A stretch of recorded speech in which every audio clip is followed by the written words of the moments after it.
up, everyone? This is SojuTalk, your weekly shot of K-pop. We're coming at you with a super spicy episode 328, and we're recording on May 19th, 2025. I'm Doug, and joining me today, we got Warren. Hey, what's up, everybody? And Anita. Hello. As a quick reminder, check out SojuTalk on your favorite podcast platform, sub to us on YouTube, join the SojuTalk Discord, and be a part of the nation. So we skipped a week, and we came back with a mega episode, make episodes great again. You know, that's what we're doing this week. Okay. F mega, we're mega over here. That being said, last week we were gonna record on Tuesday because Warren and Anita had things to do, and then Tuesday afternoon, Warren sent out an SOS flare. He's like, I'm so tired. I have so much work. I can't do it. Right? Essentially, that's what happened. Something like that. I've had a busy week at work. But things have stabilized. They have normalized. I am back. Good. I'm healthy. Yeah. Thank you for waiting for a whole week while I got my shit together. So we got 6 songs today, guys. Boy. In the big new releases. Nice. Oh boy. Let me talk about how we got here. I had to redo the poll. Yeah. There's like 50 potential songs, or no, not 50. That's too many. There was like 30 potential songs. We got it down to D6. P1 Harmony, Duh, Meow, Drop Top, tripleS, Are You Alive, BOYNEXTDOOR, I Feel Good, RIIZE, Fly Up, I-dle, Good Thing. Other songs that came out during the last 2 weeks that you're probably like, you guys aren't covering that song. Don't worry. Next week, maybe not, because there's Irene Sulgi 17, right? But the following week, it's literally like IU. And that's it, because everyone's afraid of her when she comes back, right? So there is space in the future for us to cover more of these songs, particularly maybe like Day 6 had a release, with maybe tomorrow, XG Million Pieces. The one that surprised me, BTS's Jin with Don't Say You Love Me, it consistently got 7th in the polling. I polled it twice, more or less. And then Baekhyun Elevator was also surprising that it didn't get a lot of traction on our voting. But we wound up with D6. It is what it is. But if we have any gaps in the next couple weeks, we're willing to cover some of these ones that didn't make it. So that's what I would like to say. If you guys have like specific songs you guys want us to cover, let us know in the comments or the chat. Voting is obviously one avenue we look at, but like if people are very, I don't know, vocal about it, then, you know, I definitely want to listen to that. So yeah, let's start with the first song. And similarly, I did not know people were this into P1 Harmony until this voting happened. They are, though. We got P1 Harmony, Duh. They are from FNC. Last 3 songs, Sad Song, Killing It, Jump. And fun fact, when I was in Korea, I walked outside of the FNC building and took a picture. Wow. I was not looking for FNC though. I was actually walking to SM, but I passed FNC on the way there. I was going to the SM building. Yeah. Close enough. Yeah. Close enough. So that happened. Did not mean to. It just happened. Is there a name for these type of songs that go like a siren in the background? Is there a name for these type of songs? It's like it's so that the instrument you're referring to is a siren synth. It's like siren lead, synth lead, whatever you want to call it. It was popular in the 80s, 90s. Songs that kind of pull from that era of music like to pull that instrument out of it because it's become so symbolic of like mid-school hip-hop music or like 90s hip-hop music. It was popular in the K-pop renditions of hip-hop music back in the day. Like I'm sure Anita could name those names better than I do, but like Jexkisu or like Totejiwai, there's that sort of thing. I don't think this song is purely just the retro pull of like 90s 80s hip-hop music though, if that makes any sense. So okay, here's the thing. I'm looking at the press release. It begins off by saying Duh is a 90s old school hip-hop genre with strong energetic drum sounds and a laid back groovy vocal. I don't know if I quite agree with that, because I feel like Duh pulls from so many different avenues of hip-hop music, where I feel like it's pulling from 80s, 90s, but also like southern hip-hop in the 2000s and like trap music, which was popular 10 years ago, and like, I don't know, it feels a little less focused to just say 90s hip-hop music, but like, I get what they're going for. You know, I kind of see it. Yeah. also like because the pre-chorus is very K-pop, right? That ain't no 90s bullshit there. Nah. It's the most K-poppy of like pre-choruses of all time. Modern, right? like present day Right. K-pop. Yeah. Here's what I'll say. When we talk about like these idols doing like hip hop heavy songs and there's a lot of rapping and things like that, I don't have a good feel on what is good hip hop or not, particularly because I don't understand the lyrics half the time, right? So I don't know if they're saying bullshit or it's cool or whatever. But I go on vibes, right? Okay. Okay. What On are the vibes? base level, Vibe check. on the base level for me, I thought the vibes were fun. You know, I don't know if they were breaking new ground in K-pop. I'm not in K-pop, in hip hop and rapping. But on a base level, I thought that this song delivered on the energy side, where they said in the press release, high energy. I think they got there, right? And I think the overall vibes were kind of fun, but I'm just kind of sick of hearing these kind of sound effects because I think like it's kind of played out in my mind a little bit. That's kind of what I was referring to. If I think about like, strangely enough, hip hop music is on its downturn in like the music industry in general, both like globally and in Korea. But for some reason in K-pop, it's been like a hot trend the last like a year or so. Yep. And this song is no different.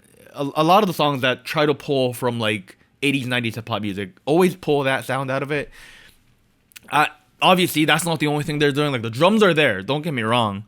But other than that, like I don't know. I can't really say this was something that felt like a particular standout.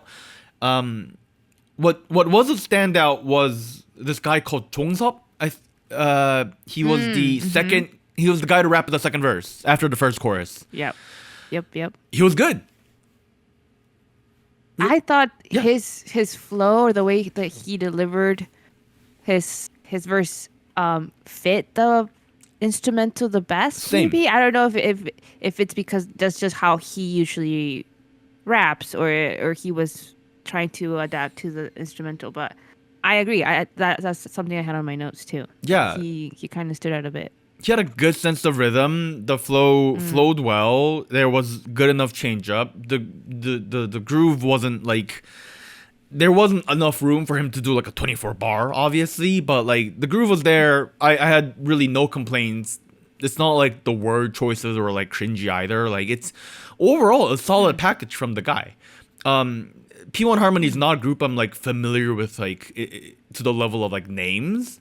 So like definitely something that stood out in a very positive way, because I'm looking at his like wiki page in Korean, and it says he's primarily a vocalist. So I'm like, okay, like.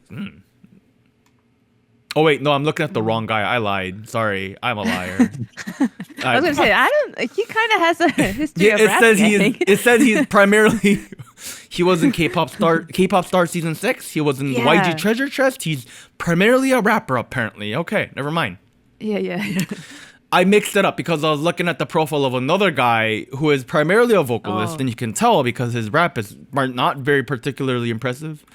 This guy is Jiung. He is the guy who raps in the third act of the song around the 2-minute mark. Yes. He has what Korean people call a textbook flow, and textbook flow is not he raps like a textbook level good style. That's not what we're saying. When Korean people say textbook rapping, it's like when you're in class. I don't know if this happens in America, but like in Korean classes, like the teacher will call on a random person, be like, all right, today's the 19th. Number 19, get up, stand up, read passage 4 on like, and then the kid reads with like a very like monotone, la la la la la la kind of, you know what I mean? So like when people say textbook rapping, it's like there's not really a good sense of rhythm, there's not really a good sense of flow, there's not really a good sense of like up and down or like dynamicism, and a lot of rap from like late 2000s to like early 2010s in K-pop was like kind of this style, and I'm hearing that from this guy over here, and it I don't know, it really killed the pacing for me because it felt a little out of place, especially with the beat sounding also not very solid. It was like a weird karaoke style rendition of trap from like 2013-ish. I don't know. Just that whole section did not sit well with me. So there were some nicer moments. There were some, I don't know, lesser standout moments. That was my takeaway with Duh. Is like, it's a song that relies very heavily on rap. Did I dig the decision on everybody's rap verses? I don't know, man. You know what I mean? Like, yeah, I kind of see what you're saying there, and I'll say for me, like, I wasn't offended by anything, right? So for me, it's like, I don't know. I thought this was just like a sort of fun song. The vibes were pretty good. I didn't think anything was too glaringly bad. I do think the genre's a tiny bit played out, but that's just me on a personal level. I don't think that's a personal level thing. I feel like everybody's saying that these days. I just thought it was pretty enjoyable. Okay. What about you, Anita? Well, I kind of had the same commentary on the genre because I feel like we have heard it in songs that we've covered before in the podcast, and I feel like this was fun. I liked the energy. I watched some of the live performances because the energy was really good. I liked how they had like the beat and the choreography had this very chill but still very, I don't know, like cool vibe. Like it's not slow, but it's low key in a way. It was fun. I liked watching it, but I did feel like there was nothing super stand out like that would make me feel like, oh, this was a very interesting rendition of this genre, of this type of sound. I think it was pretty much on par with what we've heard before, at least to me. So I feel like there could have been a little bit more there. It really feels like, if I think about K-pop as a genre and as industry and the limitation of like being able to do like experimental things, and then I think about the way hip-hop music has played in a role in the past like 3-4 years. I'm not saying it's limited to 3-4 years. I'm saying if I think about the last 3-4 years, the way K-pop has ingested it and like, you know, pushed it out, and like I don't think there's much more to do. Cause like the stuff that NCT does, for example, is as experimental as it's gonna get with this kind of music. And so if I think about K-pop, I don't know. I don't think it's just from like a marketing perspective, like a strategy perspective, and like you know, like letting me know how you're unique in this industry. I don't know if there's that much more to be said, in if I'm completely honest. Like my head goes back all the way up to like the boardroom where they're trying to figure out the overall direction of these songs, and I'm like, I don't like. Sure, we could talk about, you know, how the bass sounds, or you know, whose flow sounded better, but like I don't know, like. I get that this is not P1 Harmony's first venture into this kind of sound at all, but I can't erase the impression that we should be moving away from this kind of thing. It's not like depressing, it's not angering. I'm not saying any of that. It's just, if I was working with FNC, I'd be like, hey guys, no. If I'm looking at their last two comebacks, Killing It and Sad Song, because those I remember covering those, or at least listening to them if we did it on the podcast, and they don't sound like this, right? They're not that hip hop based sound, or at least not this. Not to this extent, no. Right, but they still have this like I can see how they were like, okay, how can we have this type of theme where it's kind of like, I remember Killing It was like more like rough and like not quite a dark concept, but it was, I don't know, I remember very specifically the styling they had. It was like very like grimy and like kind of punk, but not quite. So I feel like they're trying different avenues where it's like going against the grain, and I feel like hip hop was bound to be one of the genres they ventured into. So I don't think they're gonna stick with it per se. I guess I kind of understand where they're going with like trying out sounds with a similar vibe to what they've had before, because I think they've had a pretty good reception. Killing It, I think, did really well, and since then it's I feel like it feels like they're just trying out the meta, somewhat K-pop, so like genres that you could put rap verses in. You know, they just keep going from one to another. Honestly, If you look at the last couple songs from them, and I don't think that's a bad thing. That's kind of their identity at this point, right? Hey, it's doing decently well. So, and honestly, it's not doing bad. And the thing is, if I was in charge of Pure Harmony, and I was gonna pivot. I have zero clue what pivot you would make. So I kind of like what they're doing, to be completely honest. I don't know if you guys do, and you guys might not like what they're doing, but I'm not hearing a lot of like alternative suggestions either, right? Right. I'm not. I guess it's not that I don't like what they're doing. I guess I wish we would have done it a little differently, but then also I don't know what can we switch and make it stand out, because that's my point. Exactly. Exactly. It's difficult. That's if you're committed to this hip hop ish type of thing, right? What else are you gonna do? But then you should actually put effort into making a good trap change up rather than pulling out something with like the most stereotypical synth background. You know what I mean? Like, okay, that's a fair point on this track, particularly. You know, that's fair. That third act. Yeah, I don't know. I feel like I'm harping on it a little too much. At the end of the day, like if you enjoy hip hop based like boy group music, this will be right up your alley. It hits the mark. It was fine. Yeah, it hits the mark. Fine. Yeah. I don't think we're breaking any records with this one, but I had a good time. Let's pivot. We got Meow drop top there from the Black label. I don't know if it was technically a pre-release or another title track, but we had Hands Up, which was the other thing from this era. We had Body and Toxic. Yo, they should have kept this one in the back, yo. Hands Up was way better than this one. My hands are up. It's about the slap Teddy's decision making to release this one, dude. Oh, okay. Bro. Okay. Man. Let's preface this. I always get inflammatory at the beginning, then I reel it back in, right? That's a Doug classic move, right? I get angry, then I gaslight you into thinking I'm not too angry, right? That's what I'm doing here. And then you actually kind of enjoy the song.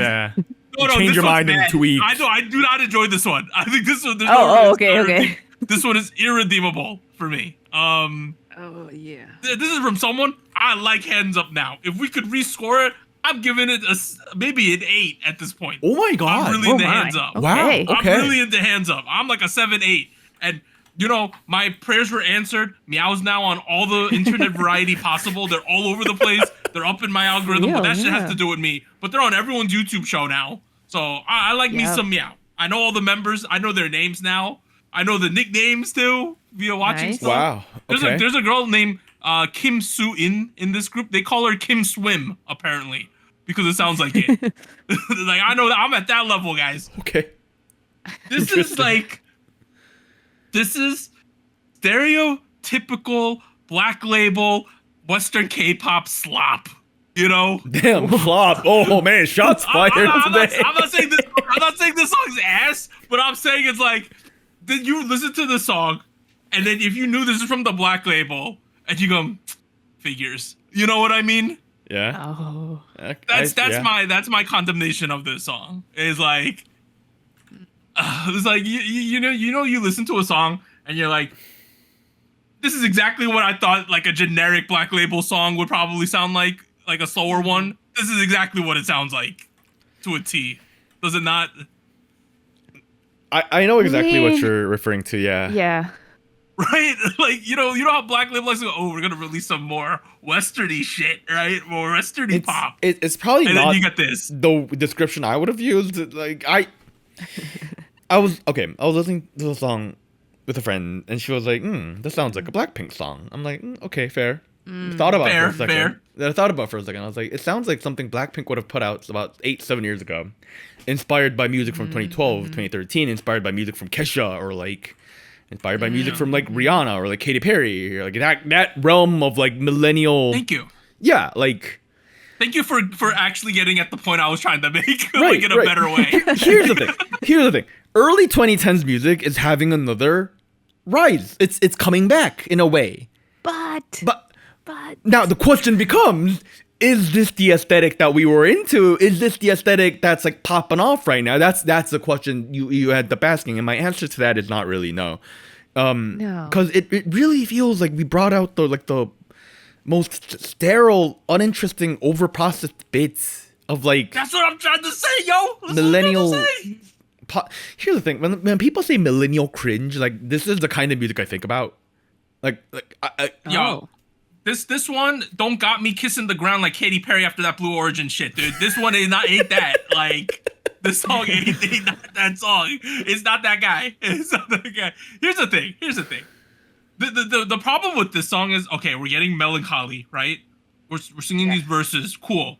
We're gazing into the camera, we're looking apprehensive, and then we get drop top, and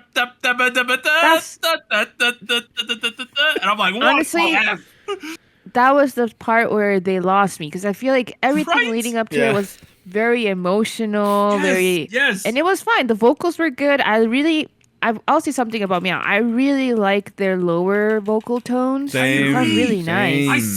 That should be their calling card. In Hands Up as well, it's like that too. Right. But that chorus, it took me out a little bit. I feel like the lyrics I feel like don't help. Like it felt a little off. Like we're trying to be very emotional and like vulnerable. And then the chorus hit and it didn't feel like the right call, to be honest. I don't know why we went to drop top, raindrop. I believe that's the line. Drop top, raindrop. Yeah, I don't know. It felt off, and it happens. They repeat it quite often. Like it's the hook. Like that is the phrase they want you to remember. It's the thing. Drop top. Yeah. All right. Yeah. Clearly, Teddy has been influenced by America's Greatest Trio. Okay. I don't want to complain this entire episode. Like, I don't know, man. Like, I want to be optimistic. I thought the music video was very pretty. Prettiest video of the week. Of course. They look great. Styling is nice. Very dreamy. Very, yeah. Like the color palette was just so nice with like the blue, especially in when they're in the night sequences where they're on the top floor or whatever building they're at. It's like kind of bluish. It looks like cyberpunk to right. me, dude. The aesthetic there is so good vibes. I don't know. Not good vibes. Just vibes. You know what I mean? It's just good mood there. And to a degree, I do feel like it mirrors and captures the kind of vibe and aesthetic they wanted to go with in this track. So like, I will admit, watching it at the video does help a lot. That being said, I just happen to be one of those people that check out the song first and then check out the video. So like, I don't know if that works in his favor or worked against it. But anyways, I cut you off, Doug. Yeah. I need to rip another Band-Aid off here. You know, like those viral videos, you know, where they wax someone real quick. Yeah, you know, I gotta do one of those real quick. Okay. I gotta go wax. Okay. Got one. Is like literally maybe my favorite member of this group. Okay. That rap section was not good, dude. Like.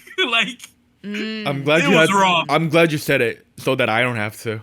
It was like, and this is for me, who in P1 Harmony said, I don't have a good grasp on what sounds good or not. I go on the vibes of the rap. I'm like, did it flow well? Did it sound cool? Did we do something fun? This on a base level for a caveman like me, even I could tell this rap was not great. So, remember when I spent like another minute earlier talking about what Korean people call textbook rap? Yeah. This is textbook rap. Except they figure it out. They can put multiple syllables into one quarter note. Okay, did it feel like it wasn't just me who felt like this was Clown Car with the amount of space we had and the amount of words we're trying to shove into it? Yeah, it's like, I was like, why are we going backwards in terms of writing good rap? Like, we figured out that speaking fast is not good rap. We figured it out. We learned that rap, it does not need to be fast in order to be good. And suddenly we started doing that again. I'm like, why are we going back to 2011? You know what I mean? I don't know, man. Like, it's... Fun fact. Kawan was born in Ohio and grew up in Bergen County, Edgewater. Oh. Wow, I did not know that. Yeah. Who did? Kawan? Kawan, yeah. She is from near you, Douglas. All right, I'm sorry. We need to take like a 5-minute break. Someone got hacked on the Discord and is going ham right now. All right, 5, 4, 3, 2, 1, pause. We're back. So someone on the Discord had their account hacked and they were sharing porn links, so we had to go delete them. Well, that happened. That's unfortunate. Sorry about that. Pivoting back to Meow, we were talking about what? Oh, Kawan. We were talking about Kawan. She's yeah, that this is a rough rap. From too many Ohio. syllables. She grew up in your neighborhood, Doug. In Wait, where is she from? Northern Jersey? She's from like Edgewater, which I guess that's actually like 2 hours away from you. Oh, Edgewater. Yeah. Oh, okay. It's like the That's Korean somewhat part of New really- Jersey. Yeah, she's from the Korean part. That does make sense. I know that she's okay. Speaking of other foreigners in this group, well, I don't know if she's a foreigner, but Ella's in this group, right? Yeah. She is of mixed ancestry. Yeah. If you close your eyes when she sings her first part, it literally sounds like Somi. Like, it's insane. I've heard this before. Yes. Can you talk about that real quick? Because there's this way Black Label kids sing, and it's a cross between like Rose, Somi, Ella. Like there's something going on there. You know what I mean? If you want to spin it positively, it's kind of like SM, where like everybody's like inspired by Yu Young-jin's way of vocals. So like I'm not gonna complain about it, but it is very interesting. Where like you have It's recognizable. right, it's very recognizable. It's like trickling down into like the third generation. I would have less of an issue with it. I'd be more neutral with it if the music style was a little more various. If there was a little more variety there, but like. But like, I mean, like when the music sounds vaguely like Blackpink and the music in the music video vaguely looks like 21, I'm like, okay, like I get there's a family of sounds and like a suite of like characteristics that make everything YG and YG inspired very related to each other. But this is, I don't know, it's a little too much, a little bit, just a little bit too familiar. Yeah, just a tad hair too much. And on top of that the song sounds oddly outdated. I don't know, man. Like I get that millennial core is popping off, but like this isn't the millennial core that's popping off. Bro, Hands Up was pretty solid. This one's a nope for me. A big nope, you know. Yeah. So it's unfortunate because I like these kids. Blackpink, I mean not Blackpink. Whoa, just slip there. You know, Black Label is promoting them better, which, you know, Yeah, like, that's good. At least. commend them on that.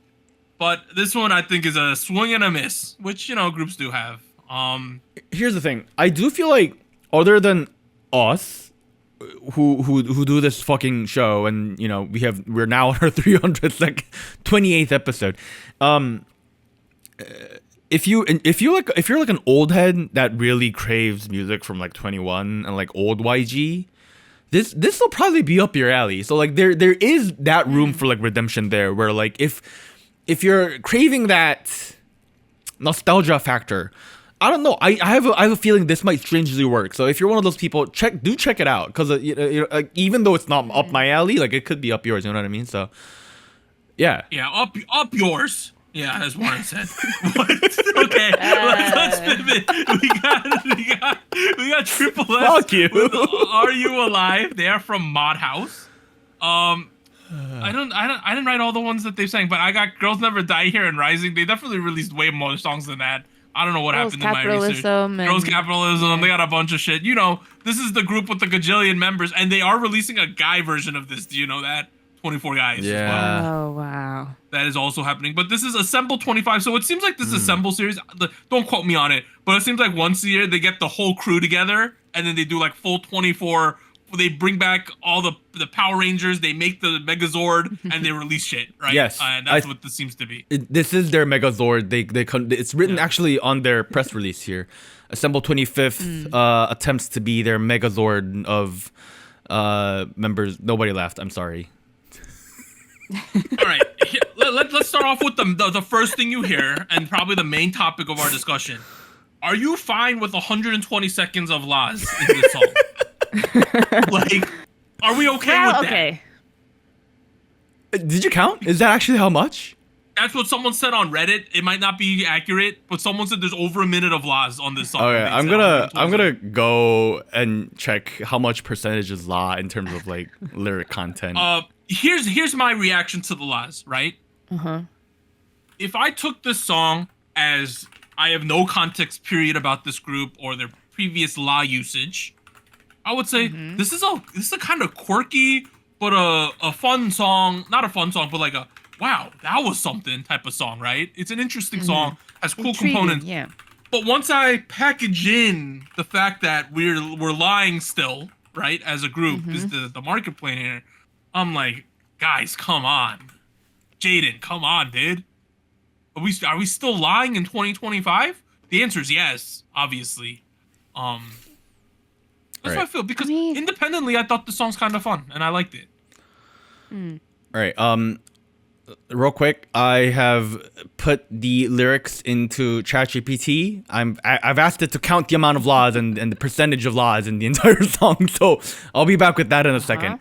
In the meantime, to your point, like, I don't know, like, is there like a political reason we're just sticking to laws here? Like, is there a business reason? Like, you start thinking, you know what I mean? Like, I mean, the fact that we're talking about it must be something, right? Because it's yeah. It's a talking point to some extent. You recognize it, and you're like, "Oh, is it gonna be the la la la section here too?" You expect it, and when you see it, you're like, "Oh, there it is." I guess to me, I don't think it's necessarily a bad thing. I just feel like it should make sense for the song, right? It should be just enough, if you want to make it a motif, that it's not detrimental. I think at this point, or for this particular song, it felt like it was just a little too much. Like, it was a little too repetitive, where it starts to feel like, did we not have anything else to say? Did we not have anything else to include in the lyrics that would add to the song? Because I think we could have done it like once or twice, to just reference it and be like, okay, yeah, there it is. That's a tripleS thing. But to just use it this much in one song, it felt a little, I don't know. I feel like I might have missed the reasoning behind it or how it added to the song. It's particularly stand out in this track. And if you think about tripleS's discography, like, this is, they've done it with Girls Never Die. They've done it like it's always la la la's right up to their debut with Generation from Acid Angel from Asia. Remember that? That's 3 years ago. Do you feel old yet? Yeah. Oh dear. That song began with la la la la la. Doug, were you gonna say something? Okay. On an intrinsic level, though, the fandom is picking these songs, though. So the way this group works is they, for this comeback, they released 10 to 15 snippets of the 8 songs that were up for contention, right? Aren't they only getting instrumentals? Did that change? Is it just instrumentals? Let me check while you're saying that. I have the link, so Warren, you go check the link. Okay. Right? It's this right here. I don't know if it's instrumentals or not, but all I know is there's a commitment to these laws. And at this point, I've even seen the argument now that they're like, this group is so committed that they cannot stop at this point. I've seen that argument online. Why can't you stop? Stop. I mean, just stop. What do you mean you can't stop? People are saying it's core to their identity. That's I'm sorry. If please tell me there's another reason, because that's a shit identity. Like, if your identity is revolving around the fact that you cannot write lyrics other than laws, that's a shit identity. You shouldn't be proud of that. Okay. The way I'm seeing it, maybe I'm trying to spin it in a positive way. I think you could have the laws, right? You could have a la, like almost like a tagline, right? Where you know that, oh, okay, this is something that tripleS does in their title tracks or something like that. I just feel like in this particular song, I don't remember how prevalent it is in their other songs or their B-sides, but in this one, it just felt like a little too much, like to the point where I'm wondering how it was adding to the song. Okay, I got some thoughts on this, and I've been thinking about this. Sorry, before you go into your thoughts, I did check out your link. I checked out a different link, the official Choose the Title Track Assemble 25 version. It is the section where they do the la la la's. Yeah, so the fans wanted the laws. The fans chose this. Okay, but I thought about, why do I feel like the laws aren't too lying this time, right? And it feels like, to me, compared to all of the other laws, these laws feel the most hollow and one might say. Well, it's eerie. Little, It's eerie it's creepy laws, and they're kind of empty, and it's kind of like it doesn't feel like a real human singing these laws at certain points to me. Does it? Sterile, so sterile. It sounds sterile. Yeah. I wonder why. Oh. I mean, I guess I didn't. I thought the law section to me was like, okay, I can see why we would include it and why it would sound like that, because the whole theme of the song and the vibe is a little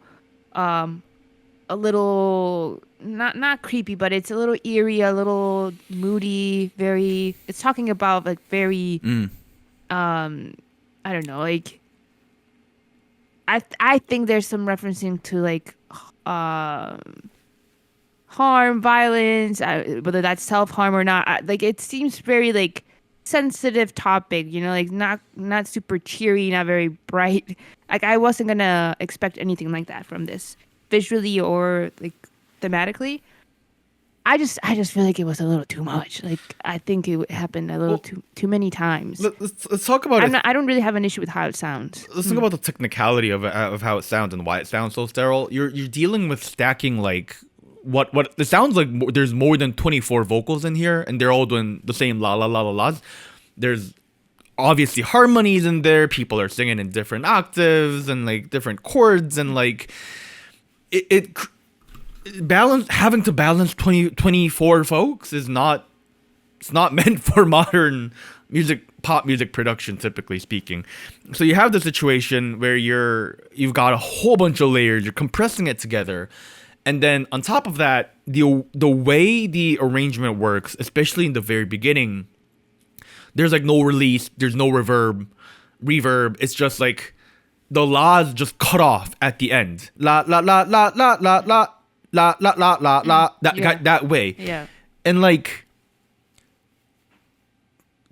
with all that considering all that, it really feels like it was an intentional idea to make it almost sound like some sort of instrument rather than robotic. Right.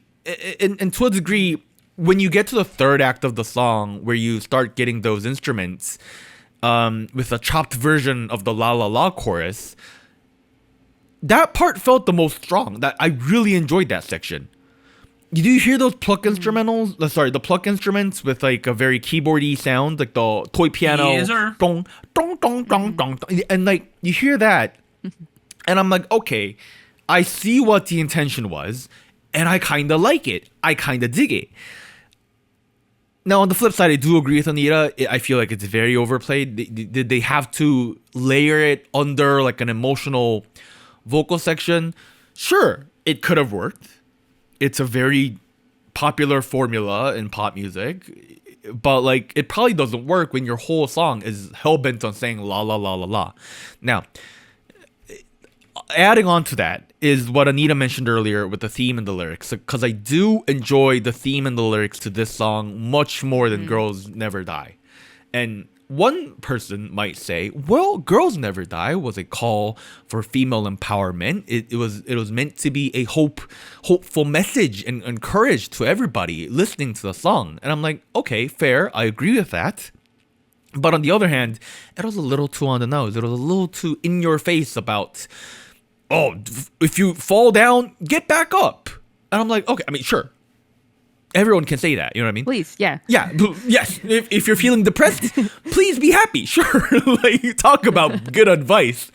With this song, it feels a little less in your face about what the theme is, and it feels you know, it's like, oh, like the light that's flashing beyond, I can't touch it. That's the first non-law lyric in the song, and I'm like, okay, I see what you're going for. Show not tell, you know what I mean? Like it feels a little more developed here. It's just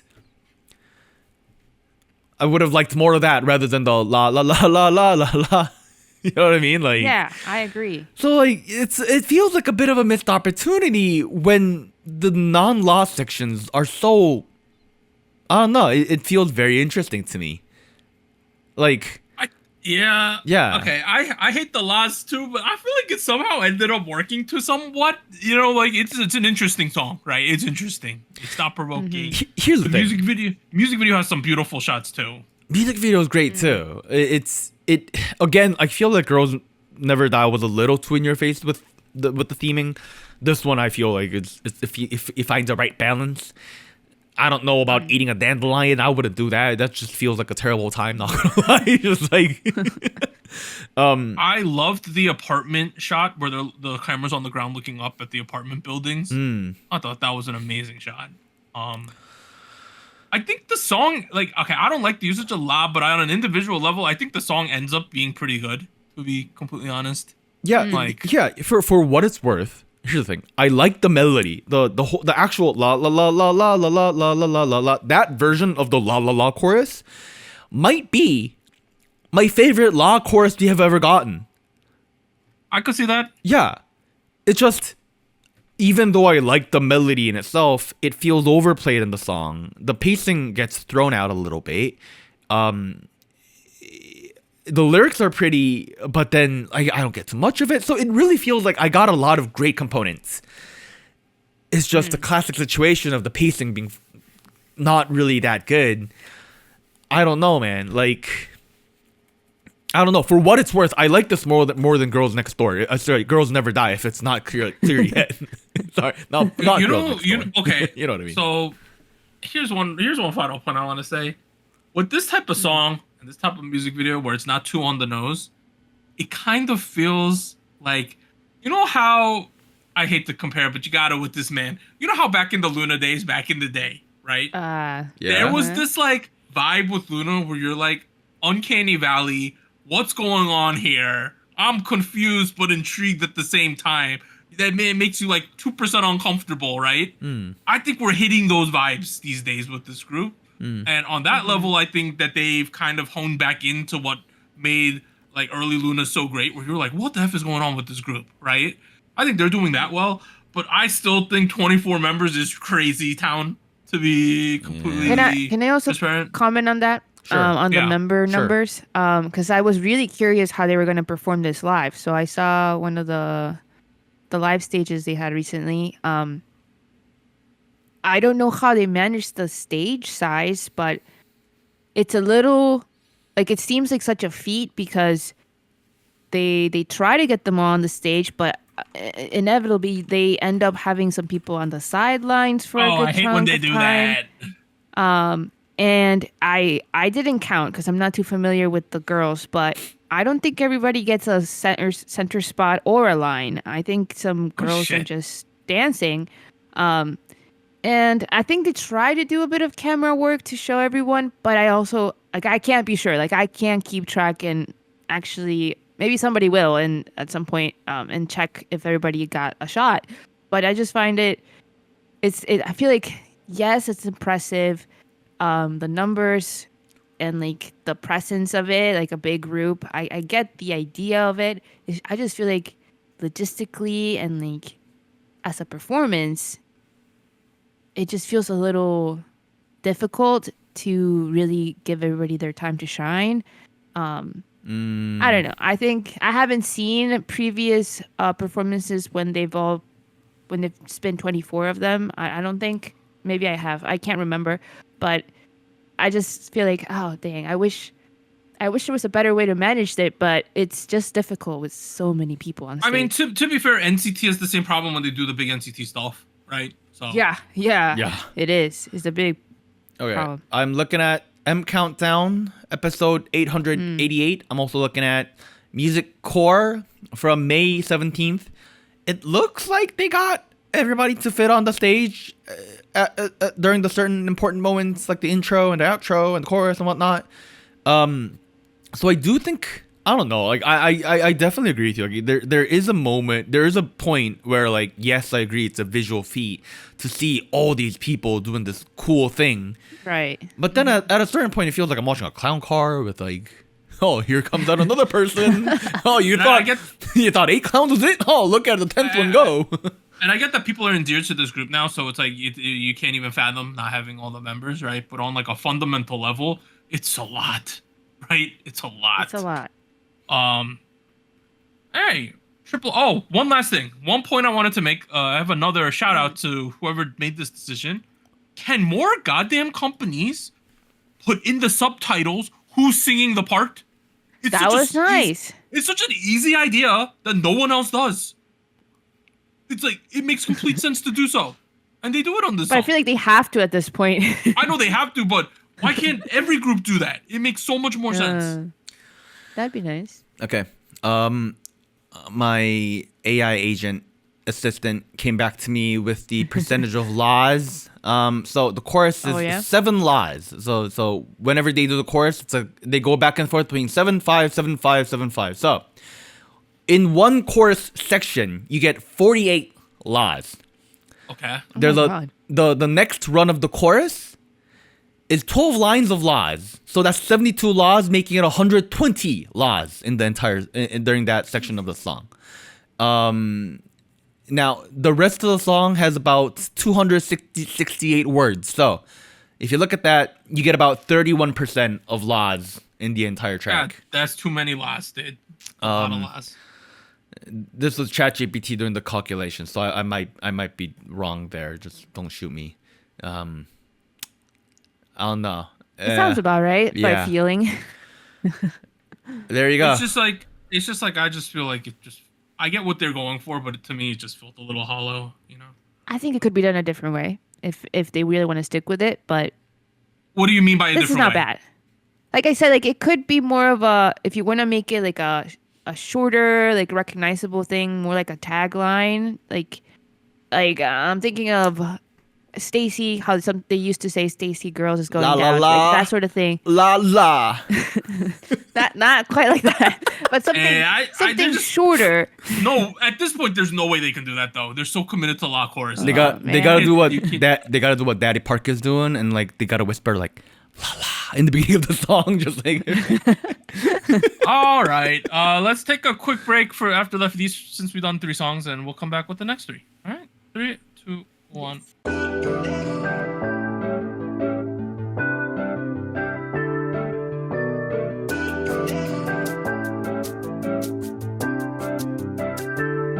Hello, SojuTalk Nation. This is Anita here with a quick PSA. If you would like to support SojuTalk Kpop Podcast, please like, subscribe, or follow us on whatever platform you're using. And consider joining our Patreon at patreon.com/SojuTalk or donating to us at paypal.me/SojuTalk. On behalf of the crew and myself, thank you. Now back to our regularly scheduled episode.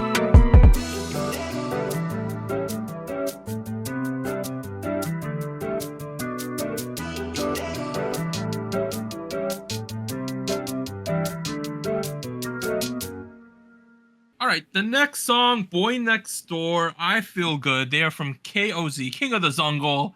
The last 2 songs, If I Say I Love You, Nice Guy, Earth, Wind, and Fire. Okay, at this point, Boy Next Door, it literally reminds me so much of classic Black B at certain points. Does it not? Yes. They have that that swagger, that playfulness, where nothing's too serious. And you know what's one thing I like about this group more than anything? Whether it's in the beginning when they're doing that, like, it almost felt like they were filming the music video with no background noise, right? They were just doing the rap section at some point, right? Yeah. Or yeah. Or throughout the rest of this music video, they just look like they're a group that's having fun and they like the concept that the company's given them. And 100%. You cannot say that about every group, to be honest. That's fair. Yeah. Mm-hmm. And overall, to me, the sum of this is, I just like what they're doing. They got this. This group has Omega vibes. They just have good vibes from this group. Do they not? Good vibes. It's great vibes. Well, I think, like you mentioned, Doug, I think it's just a good fit. I think the sound they have is good. It fits them as a group, and maybe their personalities also match very well with the concept they've been going with.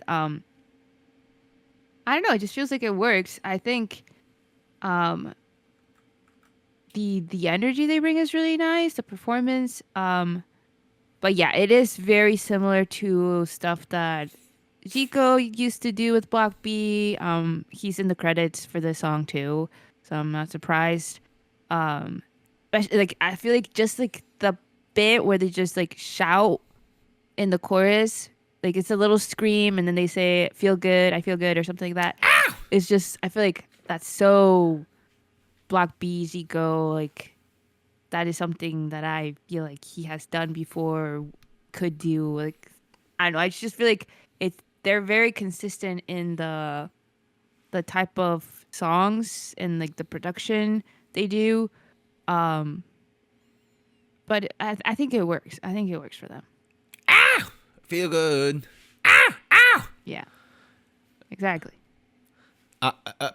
Personally, I wasn't a fan of that chorus. The whole like Michael Jackson screaming "ah," that got that got a little repetitive and over the top a little too quickly.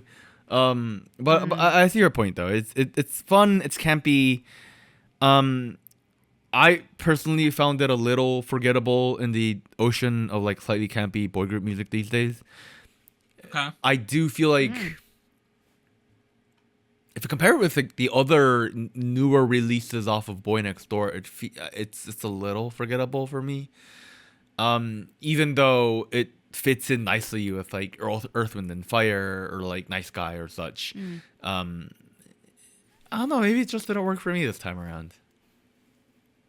So here's one thing that, you know, we think about BOYNEXTDOOR. We're like, they're like a young and up and coming group, right? They're Zico's kids, right? They're making their way up. Do you know they're a million seller already? Wow, this group? really?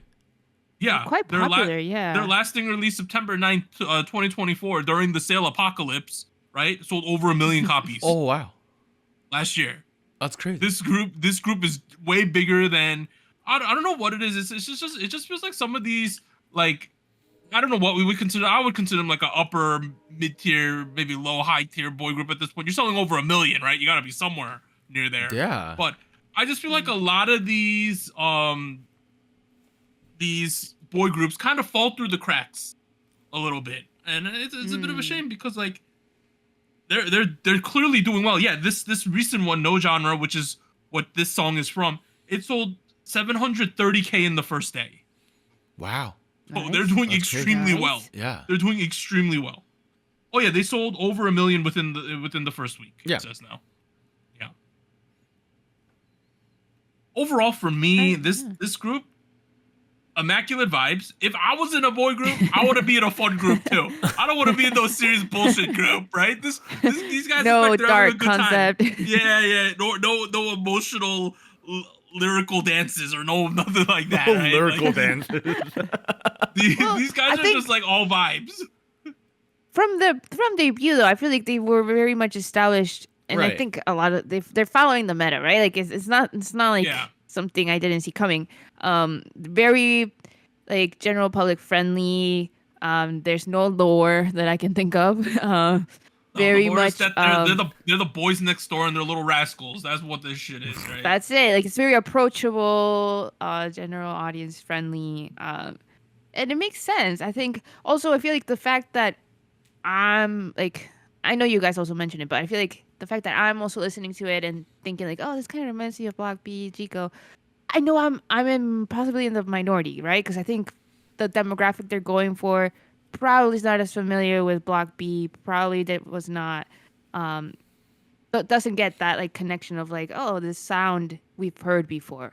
So I feel like it sounds fresh. It sounds different. I would say that more of the recent boy group debuts have been more like fresh and like almost bubblegum pop, whereas BOYNEXTDOOR is just more like it's more comedic. It's more like fun. Not quite. I wouldn't say that they're exactly the same, like following that genre, but it's still like. Put it this way: if certain boy groups are wearing sweater vests under the cherry blossoms in the spring, this group is going skateboarding at the skate park. You know what I mean? It's like these are the kids who didn't do the homework. They didn't do the homework. The two of us did the homework. Right? These guys are copying the homework. That's what it feels like. No. BOYNEXTDOOR is copying the homework. To us, it's like they forgot to do their homework, so they're like running back home. Like, yeah. So who did the homework? Yeah, who did the homework, Warren? Probably one of the JYP groups because they focus a lot on like being, like a good kid. Kickflip? Kickflip. I guess. I don't know. They might have. Yeah, I don't got too much to say about the song, which is probably the negative, as Warren said, a little forgettable, which it probably will be over time for me. Unless I want to scream like Michael Jackson, right, and scream "Feel Good" a bunch. There's not too much to grab onto, but watching this, I was just like, yeah, these guys are having a good time, and it translates into me having a good time.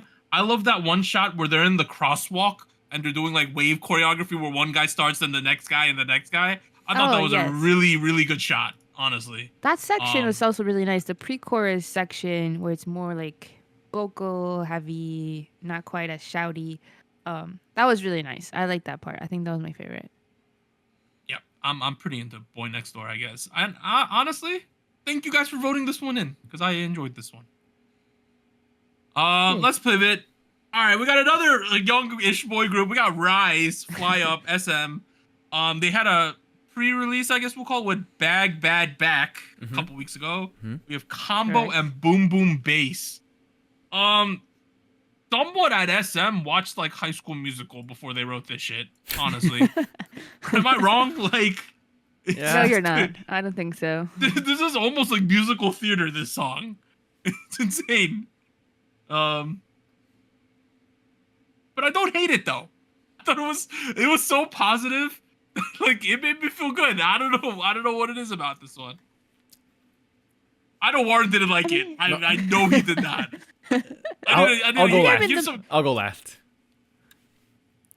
I guess I'm in the middle then, because I don't mind it. I just feel like this almost felt a little too stereotypical, like Disney musical movie vibes. I don't know. I think certain elements maybe just gave me the feeling of like a little. Like, I know it's manufactured. Everything, like, it's pop music, right? But it feels a little too predictable in the tropes, like the very shouty section in the chorus and, like, the way the choreography was done, like, very, like, one shot with a lot of backup dancers, dancing in the streets, like, acrobatics. Like, it looks nice, and it was done very well. Like, they're very great performers. I just feel like I wish it would have done something a little different, like, to make it stand out from the rest of musical theater tropes that I'm already familiar with. All right. I'm gonna go further into that route. I know Doug started off strong. Anita was like, eh. I don't like this. Not gonna lie. I recognize that I'm not liking a lot of these songs today. It sounds, for me, it sounds sterile. It sounds like coworker type music. It sounds like Old Navy type music. It's like soulful rock and roll is what they're going for, but I don't really have any soul here. I don't know. It really feels like we pulled out all the stereotypes of this kind of music and just decided to mishmash it together without having anything interesting to it. It just feels very sterile to me. And kind of like what Anita was saying, it's that I know it's pop music. Pop music is, yes, to a very large degree, K-pop is manufactured. Everyone is an industry plan. Yeah, sure, I agree. But like, this feels over the top for me a little bit in that direction. And it just rubs me the wrong way in that way. I don't know. Like, listen to the song, turn the volume down, and then read off the Old Navy copy. It hits right off the bat. It's just not the right kind of. For example, let's go into the gospel chorus use. Like, there's this gospel choir singing along the chorus. Stacked. And I know somebody in the studio was so ecstatic to like use that for the first time, and they're like, I'm sure they were excited. I can see their faces so excited in the studio to like, oh yeah, this will be perfect there. When in reality, it's coming off like it comes off as like stereotyped and like a little bit. You already know what I'm going for, with my commentary. Yeah. I don't know. It really feels devoid of character. It really does not match with the rest of what RIIZE has been building up to. Because, like, here's the thing. This is... I don't know. Maybe I'm just dated in the way I see music, but, like, this is their first LP. This is... full length. Yeah. Yeah. This is their first full-length album. This should be a very bold statement into the world about RIIZE. And it really just feels like we threw out everything that they were building up to, and just... I guess I can see connections between this and, like, Get a Guitar, for example.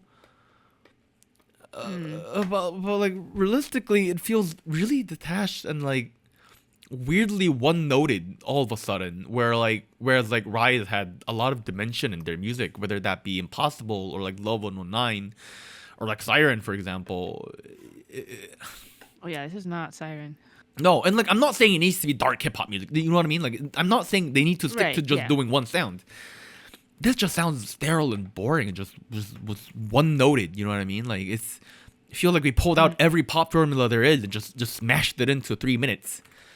It's a big departure from even, like, Impossible from last year, which was, like, a lot of people's top 10, right? Right. This, like, this is a giant... That's a big down... Or Love 119 last year that Warren liked, right? It just feels like, to me, this is like, I wouldn't say the song's terrible, but it's a big step down, I would think, right? Right. In my head, at least. And, like, I get that the people working on the music and the people working on the visuals are, like, different groups of people, but, like, they were like, you know what, we're gonna have some... I'm sure the visual team was like, you know what we're gonna have? They sat down in the board meeting room, they were like, we're gonna have these kids be rebels. They're gonna be dancing. Guess where? In the library. Everyone's like gasping.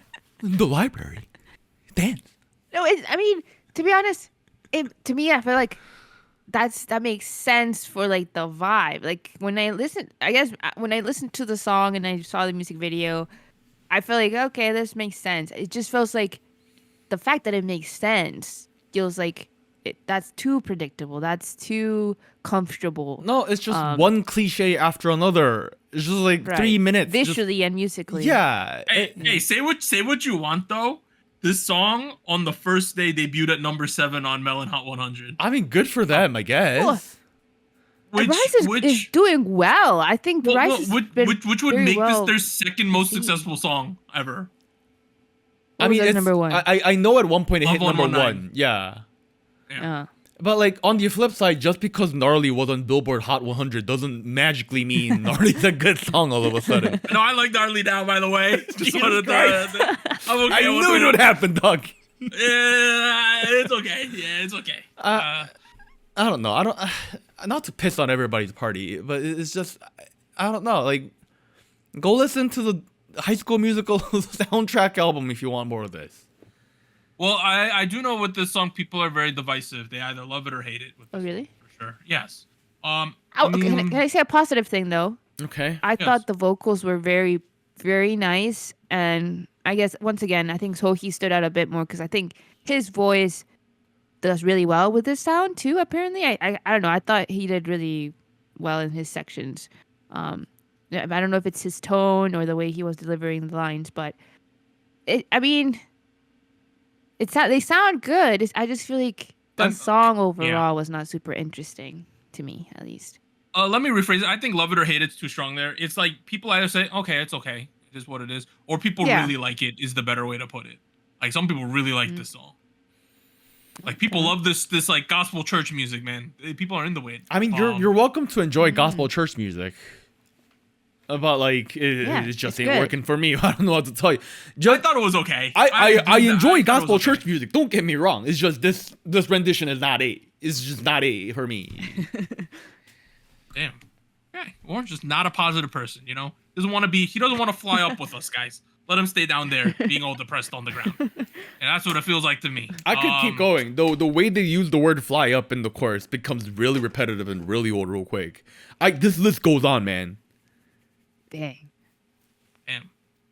I didn't think it was that bad. Don't know what to tell you. Yeah. Let's move on. Woo! Okay. Let's know what you think about Rise Fly Up. Let's move to the final track.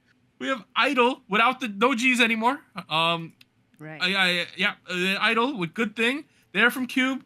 They had Girlfriend the pre-release, which came out in the last 2 weeks, Klaxon, and Super Lady. The more we see I-dle and their music the past couple of years, the more I recognize that as certain things are for everyone, their music is not for me. Like damn. It's just not. It's still raw. Overall, the last like 2.5 years. Damn. I don't know why, but I mean, I you know what it's the campiness. It's the campiness. Like I don't know how else to describe it. And the people at home know what I mean exactly, right? I'm not the first person to say this. I know what you mean. The first person to say this. I'm not saying I disagree with you. Like, it's been very apparent that this is intentional since like Queen Card and like Wife, for example. Like up until like there was definitely a shift with Tomboy and Nude, and they started doing two things. One was the strong message of female empowerment, and the other was the strong camp B vibe, which was not present up until Hwa. Because up until Hwa, it was like, we're walking slow, majestically, we're lions, we're kings. You know what I mean? Like I love the female empowerment part. I just don't like the camp. Like, I guess that's what it is for me. I mean, do you like Good Thing? Do you think it's fine?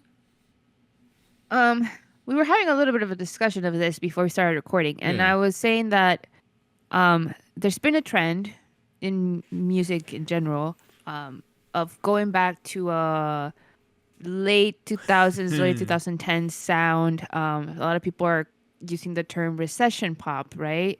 If you haven't heard of it, it's very like the clubby sound, very like autotune. I think people that get mentioned in that genre as of late has been like Charlie XCX. And I feel like we kind of have seen some K-pop groups go into that genre, like very like clubby stuff. Like I was thinking of aespa with Whiplash, but this particular sound I feel like is a true callback to the late 2000s, early 2010s sound with the autotune they used. The way the chorus is structured, like. It's also like very, very, very reminiscent of what a lot of groups, I want to say girl groups particularly, were doing. One group that came to mind, and I don't know if it was the autotune, but like 4 Minute. Yeah. If people remember them. Yeah. But I was like, oh, this is so 4 Minute. Yeah. Like that's the sound they had at one point. And I think I felt like some sort of nostalgia for it, and I thought like, oh, this is interesting. This is kind of fun. But the more I hear it, the more I'm like, yeah, it's nice, but it's not really like a reiteration of it. I feel like we did it, and I think I still have some criticism for that genre, for those songs back then too. Like they weren't perfect, but there is some nostalgia to it. So I don't know. I think it's a sound that is cool to hear now, but it still has some bits and pieces that I feel like the lyrics are interesting. The way the music video also plays out with the campiness is interesting too. So I don't know. I'm left feeling like I don't hate it, but do I think it's a great, good song like the way it is made? I don't know. I'm gonna do the flip thing of what we did with the last track and go ahead, say Anita was meh on it, Doug didn't like it. I liked it a lot. I definitely agree with you. It almost felt like a homage, like a shout out of respect towards like 4 Minute, given like they are. I agree with that. Yeah. True. Yeah, I'm hearing. Obviously, this is taking part in the reemergence, like you mentioned. Like Chapel, Charlie, that sort of thing. Certain parts felt like it was directly calling out music of the late 2000s, like Lady Gaga or Kesha. Yeah. In a very tasteful way, in a very trendy way too. The use of autotune was really nice. It felt like it was sprinkled in the right amount so that it didn't sound just like like an electrified mess, but rather it's thrown in like an instrument. You know what I mean? Are the lyrics still campy? Yes. Are they very over the top with it? Yes. But it really, I don't know. I really feel like this time it hits. It really feels like this time it hits. And like, I haven't really been vibing since, I guess, Queen Card. But like, I don't know. This feels like a good sequel to where they have been from like Tomboy Nude, Queen Card, Wife, Super Lady, that like run of songs.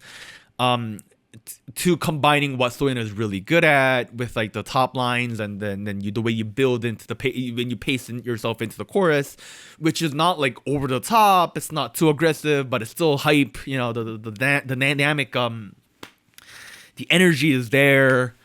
I don't know. It really feels like it worked. For me. I got a big take. Okay, you got a take. All right.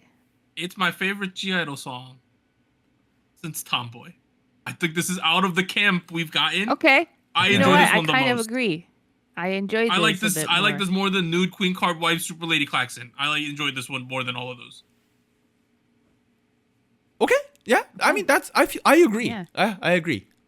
Here's the thing. I guess my disappointment with I-dle is I completely see they like to do campy stuff. I completely understand that. Even like a group like Mamamoo had camp songs, right? Remember the I'm taller than you thing, right? I get that. Yep. I just wish it wasn't every single comeback. Well, the thing is, I feel like what Good Thing does really well is like they're not completely reliant on the camp anymore. Like visually they are still though. Sure, but if you listen to the song, it's not just camp. And like, you know what? Actually, visually, I don't think it's just camp either. I think there's a lot of like there's a bit. Though. I think there's a no. Don't get me wrong. Don't get me wrong. I think there's a bit, but I don't think it's reliant on it as it was with like Queen Card. You know what I mean? Like, okay, that's Queen fair. Card, yeah. Right. We're playful, but at the same time, I feel like there's a huge amount of like I don't give a fuck energy. Oh yeah. Yeah. It also feel like I wasn't sure if I was meant to take it. Sorry, if I was meant to take it as commentary, but visually, it was something, right? Yeah. Commentary of like the photo shoot they are doing, right? Like the one they see on the billboard, right? So they're going around the city and they see this billboard of a photo shoot they did. And then you get like shots of them and it's very calm, very serene, very simple white tee and jeans, right? Yeah, like very, and then you go to the chaotic mess, like the stuff that's going on outside of that, like quote unquote, maybe like the real world. I don't know. I just feel like it is campy. I think it's still very campy. Their outfits, like everything. But maybe I felt like this was a little bit more digestible because it felt like there was more like commentary that was a bit more obvious to me, at least, as to like what they're trying to say. Maybe even if it's vague, it felt like there was more purpose to it in a way. Yeah, like it felt. It felt like there was a little bit more depth than we had when you got with like Tomboy or Nude or Queen Card or like Wife. Yeah. Which were like a little. I'll give you that. It felt like it was a little too on the nose. Here, I am enjoying the layering here, where like they're not super lady, you know what I mean? Like there's, yeah. Okay. I'm kind of convinced now by what you guys are saying. No. Stick to it. Give it a 3, dog. Give it a 3. Give it a 3. No. I'm not saying I like the song because I'm not the biggest fan of the song, but I'm saying at least with this one on a visual level, maybe not a sound level, the camp is somewhat used in a way that actually like meaningful, is making a comment on something meaningfully. Yeah. It's not just there to be provocative like some of the other stuff Soyeon has made before. Right. You know? Right. Like some of the stuff she's made is just, I honestly shock feel factor. Like is just to see shock value and how far we can push the company to let us release shit, right? And things like that. And you could tell she knows what she's doing. This one at least feels like, oh no, we're gonna show a dichotomy between things, right? Like it's used for a reason. And you know, at least I'm getting that now, you know? Oh. Yeah. Like this is, I don't know. Like I even though this isn't a full-length release, between We Are I-dle, the rebrand, and the cover art, it really feels like this is G-idle's like thesis argument into this is who we want to be in this part of our career and in this era of our lives. And it really feels like it's a good culmination of like everything they've done up until this point, minus some of their early level stuff. Like I'm not thinking about Uh-Oh or like Dum Dee Dum Dee. Like great songs, don't get me wrong. But like it really feels like we took what Soyeon is really good at. We took the messaging that they like to put out.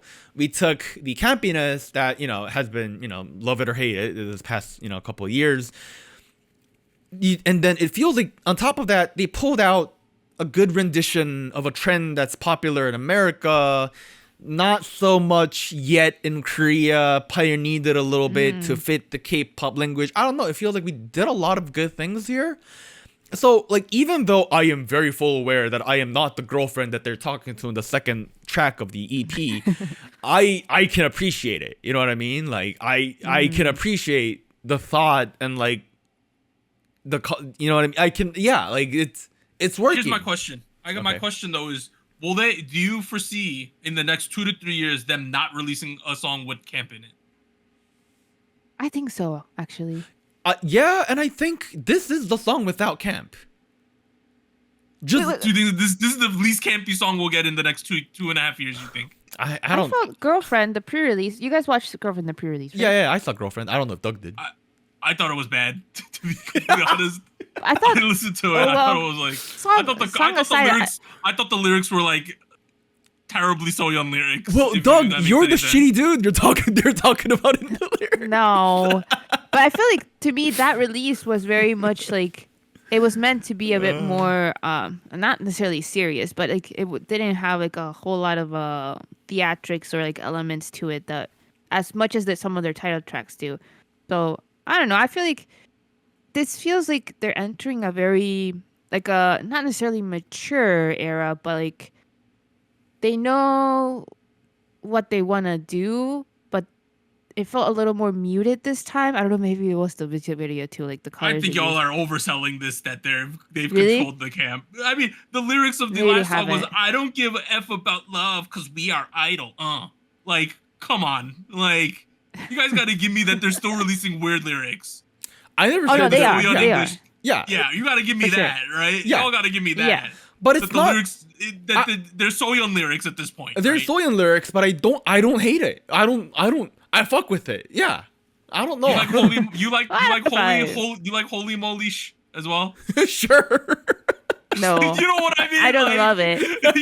Once I ask you straight up to your face, you go, okay. You know what I mean though, right? At least like I think at the end of it, I thought holy moly worked, honestly. But on a surface level, like when you look at the shit that's going on in these songs, I still go, God damn, this is the most I-dle. I think you guys are just so like desensitized to. We're used to it now. Maybe. Yeah, I think honestly that's a little bit. You know of what? it. They didn't talk about the boyfriend toe having a tattoo, so like I will pass. You know what I mean, right? I feel like that's. I'm trying to speak some reason still, right? Like, and at the same time, now that they have the full freedom, right? Because they re-signed the contract, so they probably got So I'm assuming Soyeon has like 99% creative control now on this stuff, right? Like, probably. I'm sure she can probably release whatever the hell she wants. And now that she's literally like the god emperor of the I-dle brand, right? Where she can do literally whatever she wants. The god emperor, yes, okay. I'm just curious to see where she's gonna drive this bus now, right? Because like me too. I would say like I would say good thing. I like the direction we went with this because I felt like at least it was a little more focused. But we're still in like a what I need to call recession pop or a camp era with them, right? I wonder where we're gonna steer this bus, this crazy runaway bus next, right? Because at a certain point, I wonder if Soyeon will feel like, man, I just can't keep releasing these somewhat weird songs over and over again. But commercially it's working, so she has no incentive not to. Okay. Right? To your earlier question, whether this is going to be the campiest song or the least campiest song we get from I-dle going forward, what I will say is I feel like she has finally found a good balance. Okay. And good use for all the stuff that she's done. And I hope she maintains it throughout, because I finally have now come to enjoy this level of balance.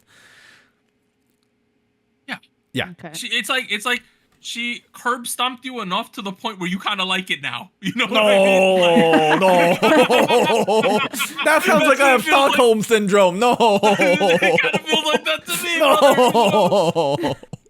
I mean, that being said, at least I think this is more palatable. When we had like dude and wife, I was like, what the F are we doing here, right? But she sold like 1 million copies, so I can't complain too much. You know, some of these people like Cube in their nice, expensive Armani suits come to these board meetings, and then Soya plays the next song, and they're like, okay, I guess, right? You sold 2 million copies last time, so I guess we'll trust you, right? You gotta know some of these white collar blue like tie people gotta be uncomfortable sometimes. I mean, you know, they're probably sitting there like, oh yes, looking at the zeros in their bank account and not caring too much. Feminism, we love it. Yes, you know. It's like, oh yeah, I just want to reiterate, I love the message we're outputting. I just think sometimes the decisions are a little too smart for their own good with the content. This is gonna be interesting. I-dle. This is. It really feels like this is kicking off a next chapter in their career. So yeah, for sure. Yeah, Yep. excited to see where this goes. With the new branding, the new thumbnails, the new logo, I-dle. the re-recording of their old stuff. Yeah. Anything could happen now. We're in uncharted territory, where I know that they're under Cube, but Cube has very little control of where the ship is going now. Also, okay? One more thing to add. That's a bit of a side note. Remember a couple weeks ago, China's opening up the markets now.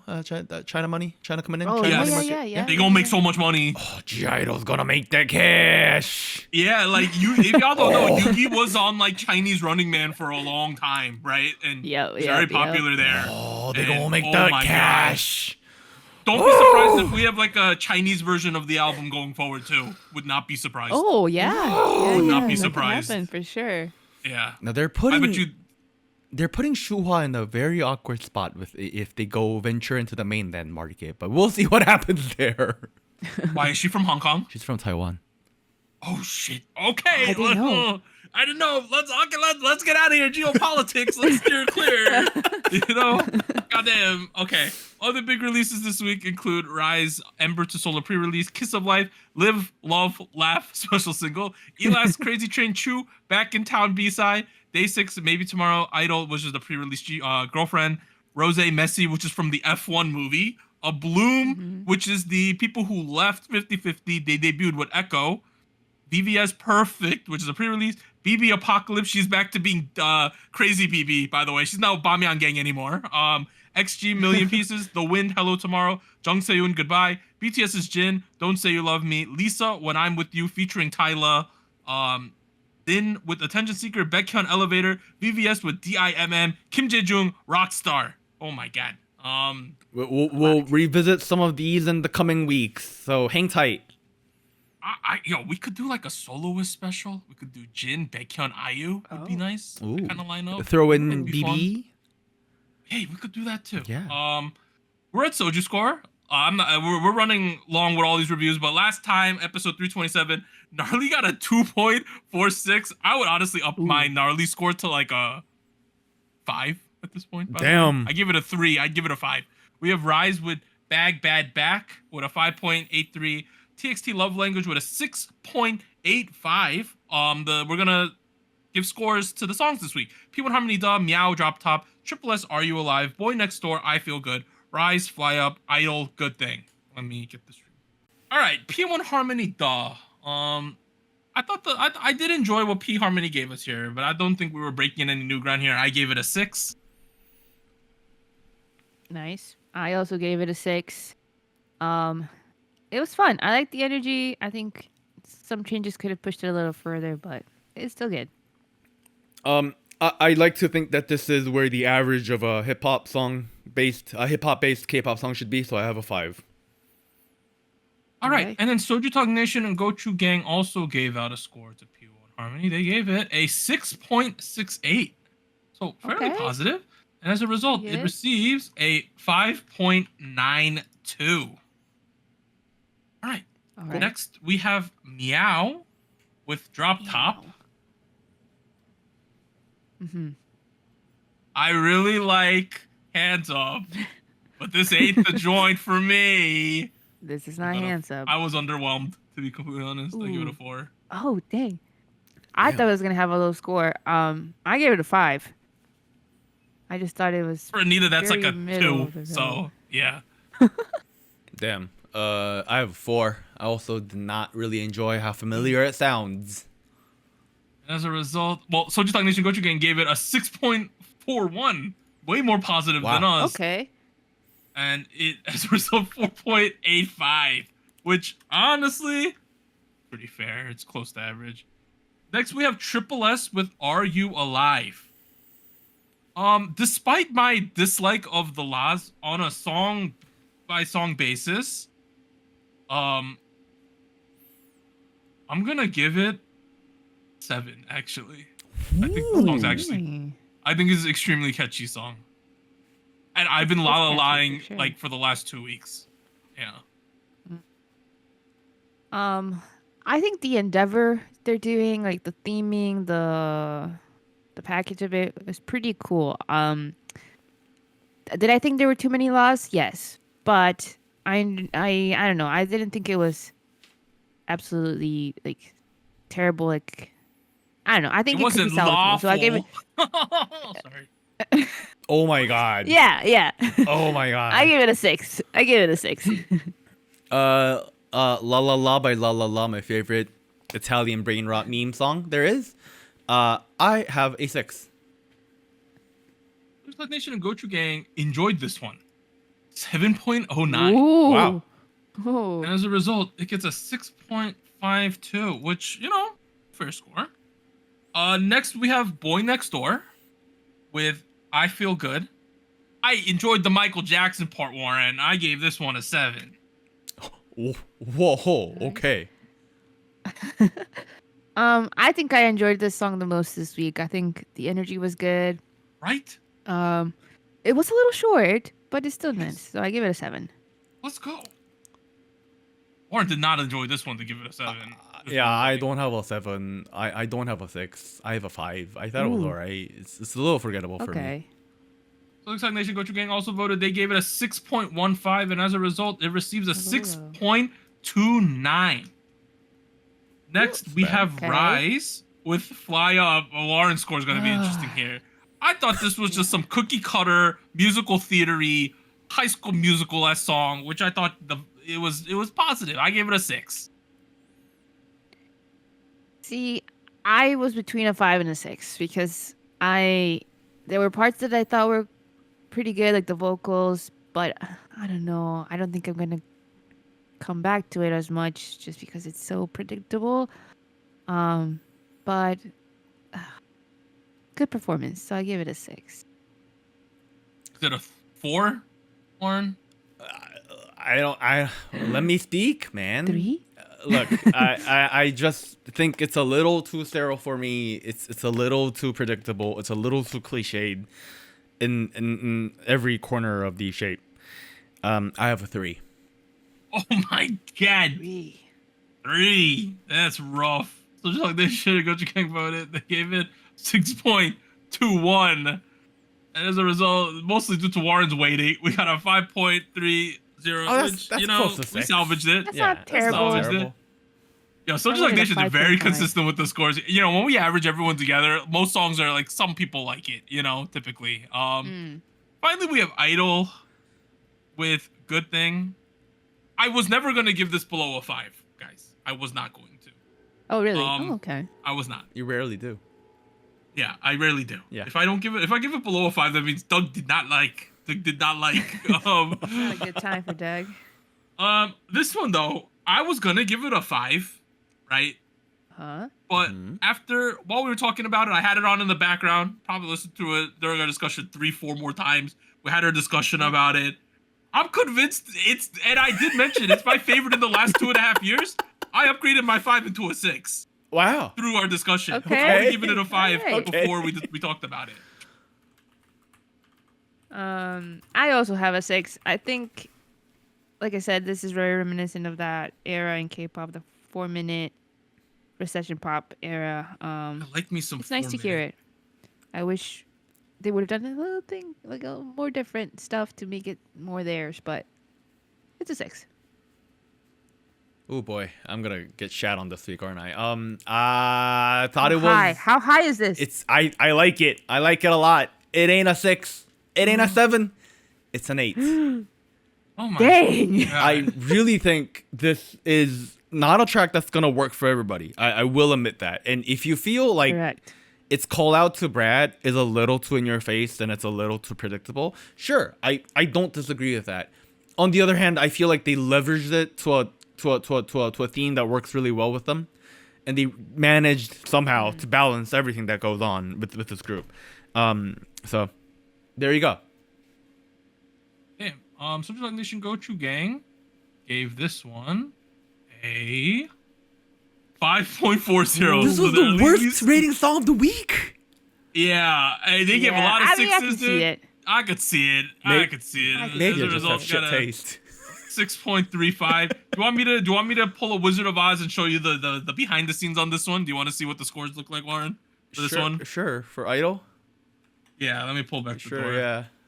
A lot of 5s. A lot of below 5s. Man, 3s and 4s. Yeah, mostly 5, 3s, 4s, I and could 5s. see it though. Hey, you know what? 3 plus 8 is an 11, so yeah. All right, so here are the scores this week. P1 Harmony Dove 5.92, Meow Drop Top 4.85, tripleS Are You Alive 6.52, the high score of the week. BOYNEXTDOOR I Feel Good 6.29, RIIZE Fly Up 5.30, I-dle Good Thing 6.35. It feels like we're in one of those lulls again. You remember, like we had a low period at the beginning of the year, then we had some fire going, and now we're in a lull again, right? It just feels like we're getting decent songs, but nothing outstanding. But hopefully with June, everyone and their mothers coming back in June, so I'm sure we're gonna get some bangers. Finally, we're at 2 weeks of show winners. Anita, hit us with them. Yeah, we have a long list here. But starting off with Le Seraphim and Hot, they won a Somehow it won. Yeah. Yeah, still winning. 4 wins so far with that one. Congrats to them. Then we have Meow with Hands Up. They won twice on M Countdown, one of them being their first win ever. So 2 wins so far. Congrats to them. Then we have P1 Harmony with Duh. They won on Show Champion and Music Bank as well. So 2 wins on that one. Then we have Day 6 with Maybe Tomorrow. 1 win on Show Music Core. TXT with Love Language. 1 win on Inkigayo. Highlight with Chains. 1 win on Music Bank. And then finally Woods with Drowning. Winning on Inkigayo. And this song came out a while ago, 2023. So I looked up why is this Woods song trending, right? Mm-hmm. Essentially, number one, people like Woods. Well, that's a given. But this song, he sang it while he was in the military. He had a military performance that went pretty viral, I think, last year. But it's it's one of those once in a while things where an old song just consistently starts rising up and it gets higher and higher and higher. More people listen to it. We're having a snowball effect here. I think on iChart it's number 2 right now. Oh wow. So it's very viral in Korea at the moment. Oh wow. Good So for please him. go check Good out Woods. Woods Drowning. I believe that he wrote the lyrics himself. People enjoy this song. Like it's beating Like Jenny right now. Like Jenny's in 3rd place. Woods is beating her. I mean, it's a good song. What do you know? Wow. Yeah. Yeah, it's number 1 on some of these charts as well. So please check out Woods. That ends part 1. So just like episode 328, we'll be back with some news. 3, 2, 1. All right, we are back at it, part 2. So just like episode 328 with some news and events from the past 2 weeks. The first one, the Seoul Central District Court Civil Affairs Division 62 has declared that The Givers has won a complete victory over Cupid's copyright claim against Attract. The court on the Attract statement, the plaintiff's claims were without merit and therefore dismissed. So this does not have to do with The Givers, that lawsuit over forged signatures and things like that, right? This lawsuit just had to do with a copyright over the song Cupid. So I dug a little bit more. Attract says that they're gonna appeal the decision, acknowledging The Givers as the copyright owners of 50/50's Cupid. But here's the crux of this, right? Attract claimed that the service contract signed with The Givers included copyright transfer work, but the court judged that the contract does not specify the content actually. The fact that the givers preceded the contract with the creators at their own discretion means that they took a high risk. So basically, if you remember, Attract more or less contracted the givers to make music for their K-pop group, right? Yeah. Attract assumed that any song the givers made, the copyright would transfer to them. They didn't make sure. They didn't read the. They didn't make sure in their contract. Ah. So the givers, based on the contract, gets to retain the copyrights to the song. So the court judged that the master rights Attract used to release the song, so that recording, specific recording of Cupid, Attract gets to hold, but the composition rights get to lay with the givers. That's how this ends up. Oh. Interesting. So this is all really messy legal terms with music, but essentially Attract thought that, yeah, we get rights to the creation of the song and the distribution of the song, more or less. But it turns out their contract wasn't very good, so they only have rights to that specific recording of Cupid, but the givers gets to retain that they made the song, more or less. The overall copyright, yeah. Yeah. So I don't know if there's people, and it seems like the judge pretty much acknowledged you only lost this case because you wrote such a shitty contract with the givers. Yeah. Why did you not specify? I'm confused. Double check, Why did you not write the subject in your sentence? Like, you know what I mean? Like, object verb sentence. Like, what's?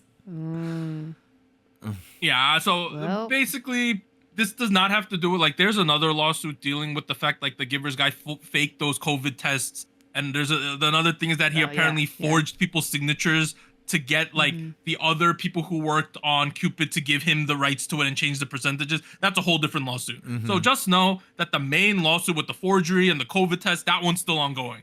But this one as to who owns the rights to Cupid, it was pretty much determined that the givers, which was the contracted company, or the Bloom side now, essentially, because they're working with them again. They get to own the composition rights, so they could re-record a new version technically, right? That's what I was thinking. Like, they're gonna re-record. But the original version of Cupid, that went viral, is still owned by Attract.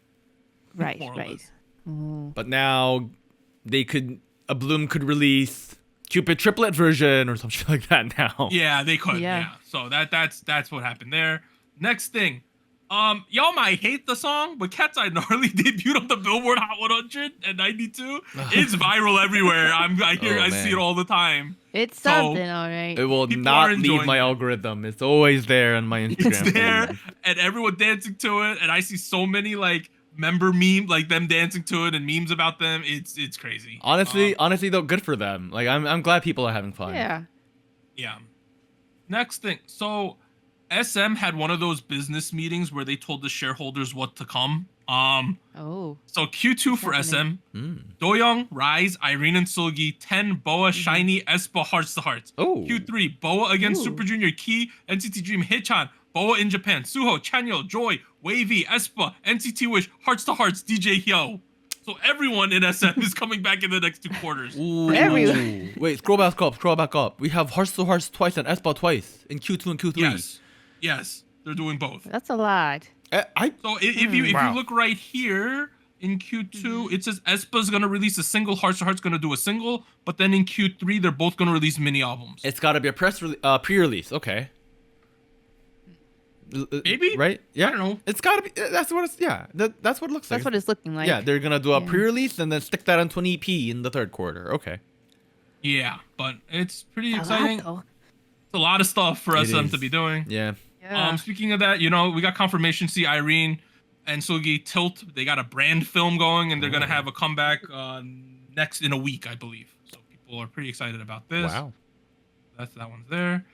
Next one, HYBE Latin America announces start of production on a reality series filmed in Mexico City, aimed to form an all-male music group. Ooh. Anita, how do look at that man did a split. And his shirt opened up at the perfect time. Little teaser going out there. Wow. Yeah, of the auditions. They're making the band Mexico, Anita. It's happening. Well, Latin America, but they're filming in Mexico City. Interesting. Exciting. Well, I guess they want to do something kind of like what Cat's Eye was, I guess. in a way. Hey, there's a big market, so we'll see what happens with that. Next thing, so this is a terrible one. I just wanted to include it. Busters used to be like a Nugu girl group, and I believe they disbanded at one point.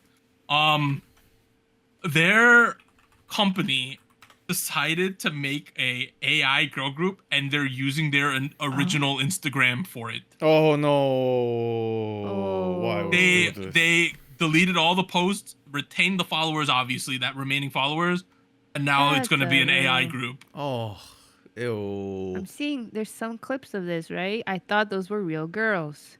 No, they're not. What the Isn't heck? that sad? Oh, that's Why? Don't support this group, guys. Don't support this group. Straight up, please do not.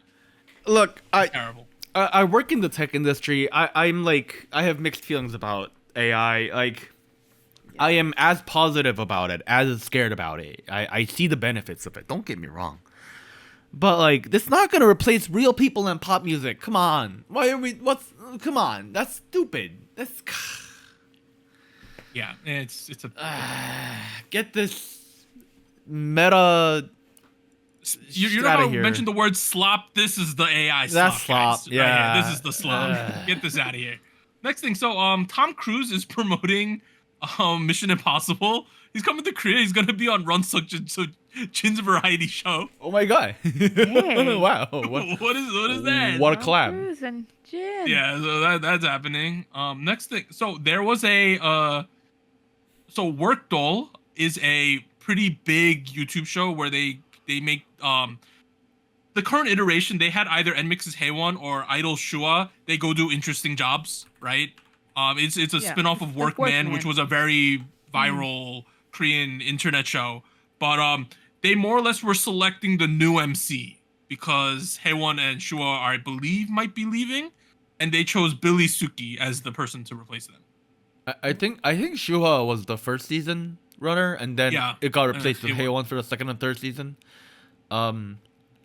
But Other people who were up for it were 50/50 Kenna, Astro, MJ, The Boys, Eric, Rainbow Hyunyoung. That's a name I haven't heard in 10 years straight up. Oh, really? And Gravity Wonjin were the people who were also up for it. Choi Hyunyoung's been having a lot of viral moments the past 2 years in Korean YouTube.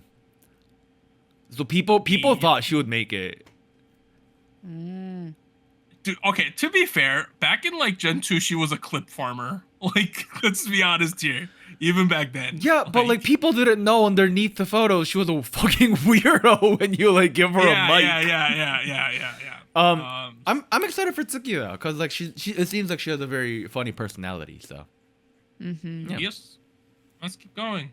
So, IU gonna have a comeback. I think it's in 2 weeks. Chaenu's in the music video. So this girl's working with Bogum and then Chaenu back to back, dude. Back to back. And the sad part, she's an A-lister too. Sad part about Unu is he's going to the military though. Guys. Aww. He's trying to apply for the military band, and if he gets in, which pretty much he will be. A lot of celebrities go into the military band. He'll be starting in July.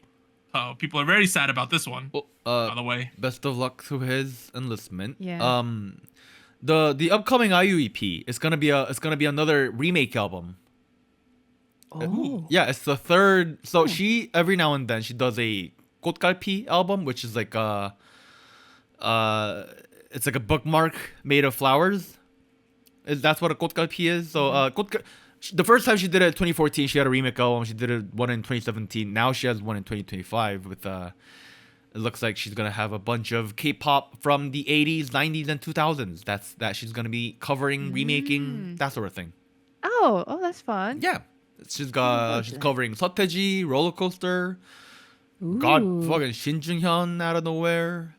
She's also doing The Dream of Square, which is like a song every Korean person likes to sing. Yeah. Yeah, during Korean class. You probably heard about it at some point. Yeah. There you go. Nice. Next thing we got here. So I just want to include this. Twice is dropping a full album, fourth full album, all of a sudden in July.